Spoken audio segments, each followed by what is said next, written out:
ఈరోజు 12 గంటల సమయంలో మా యొక్క సస్పెన్షన్ని రివోక్ చేయడం జరిగింది. ముఖ్యంగా స్పీకర్ గారు ప్రతిపక్ష పార్టీలలో అలాగే రూలింగ్ పార్టీకి సంబంధించిన కిరణ్ రిజిజు గారు పార్లమెంటరీ అఫైర్స్ మినిస్టర్ గారితో అందరితో కూడా ఫ్లోర్లో చర్చలు చేసిన తర్వాత మా సస్పెన్షన్ రివోక్ చేయడం జరిగింది.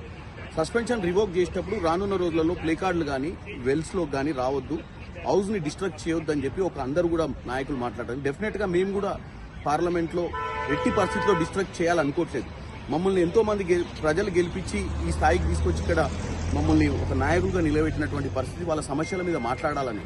మేము సమస్యల మీద మాట్లాడేటప్పుడు స్పీకర్ గారు ఒకటి ఈరోజు లక్ష్మణ్ రేఖ గీసి రెండు ప్రతిపక్షాలు కానీ రూలింగ్ పార్టీ కానీ ఈ సభ మర్యాదలు పాటించాలని చెప్పారు. డెఫినెట్గా సభ మర్యాదలు పాటించడానికి మేము ముందుకు వస్తాం.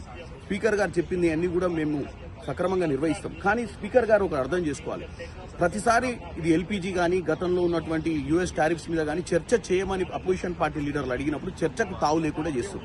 కాబట్టి స్పీకర్ గారు నిష్పక్షపాతంగా చర్చలకు ప్రజా సమస్యల మీద చర్చలు తీసుకురావాలి. చర్చలు జరిగేటప్పుడు రాహుల్ గాంధీ గారు కానీ ఏ అపోజిషన్ లీడర్ అయినా మాట్లాడేటప్పుడు వీలైనంత వరకు వారిని మాట్లాడేటప్పుడు కొంతమంది బీజేపీ సభ్యులు డిస్ట్రాక్ట్ చేయడానికి ప్రయత్నం చేస్తున్నారు. ఆ డిస్ట్రాక్ట్ చేసే సమయంలో స్పీకర్ గారు డెఫినెట్గా అటువంటి పరిస్థితి రాకుండా చేయాలని కోరుకుంటున్నాం. ఎందుకంటే మాకేమీ ధర్నాలు చేయాలనో ప్లే కార్డులు ప్రదర్శించాలన్న ఉత్సాహం లేదు. మాకేందంటే అందరినీ కలుపుకొని పోవాలి, అన్ని సమస్యలు పరిష్కారం చేయాలి, హౌస్ కూడా బ్రహ్మాండంగా నడవాలన్న ఆలోచనతో ముందుకు పోతున్నాం తప్ప మేము హౌస్ని డిస్ట్రాక్ట్. ఈరోజు మేము అందరం కూడా గాంధీ గారి విగ్రహం దగ్గరికి అందరం సభ్యులం వచ్చినాం. సస్పెన్షన్ ఎక్కిన తర్వాత ఇప్పుడే పార్లమెంట్ లోపలికి మాణిక్ ఠాగూర్ గారు అందరం కూడా కలిసిపోతున్నాం. రానున్న రోజులలో ప్రజా సమస్యల మీద పోరాటం చేస్తాం.